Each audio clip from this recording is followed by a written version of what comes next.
Hello বন্ধুরা, welcome to our channel Bong sports আড্ডা। নিয়ে চলে এলাম আরও একটা আপডেটেড ভিডিওটা মূলত মোহনবাগান সুপার জায়ান্টকে নিয়ে।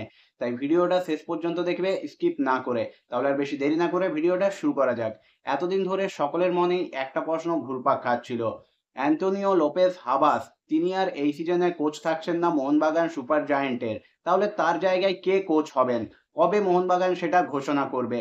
তবে সমস্ত জল্পনা কল্পনার অবসান ঘটিয়ে আজ কিন্তু মোহনবাগান সুপার জায়ান্ট অফিসিয়ালি জানিয়ে দিল তাদের নতুন কোচের নাম। মোহনবাগান সুপার জায়ান্টের নতুন কোচ হচ্ছেন স্পেন ফুটবল ফেডারেশনের প্রাক্তন টিডি হোজে ফ্রান্সিসকো মলিনা, যিনি কিন্তু এর আগেও এটিকের কোচ হিসেবে দায়িত্ব পালন করেছেন 2015-16 সিজনে। তাকেই কিন্তু আবারও দেখা যাবে মোহনবাগান সুপার জায়ান্টের হট সিটে।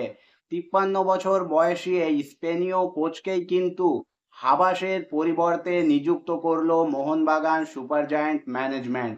হাবাস টেকনিক্যাল ডিরেক্টর হিসেবে মোহনবাগান সুপার জায়ান্টে থাকছেন এবং তার সাথে আরও একজন স্পেনীয় কিন্তু মোহনবাগান সুপার জায়ান্টে এলেন। অর্থাৎ মোহনবাগান সুপার জায়ান্টের কোচের নিয়ে যে এতদিন ধরে জল্পনা, তার অবসান কিন্তু ঘটে গেল। বন্ধুরা, আজকের এই ভিডিওটা এই পর্যন্তই। ভিডিওটা ভালো লাগলে অবশ্যই লাইক কমেন্ট শেয়ার করে দিও। এই রকমই আপডেটেড ভিডিও পেতে হলে চ্যানেলটাকে সাবস্ক্রাইব করে নিয়ে নোটিফিকেশন বেল অন করে নিও। দেখা হচ্ছে পরের ভিডিওতে।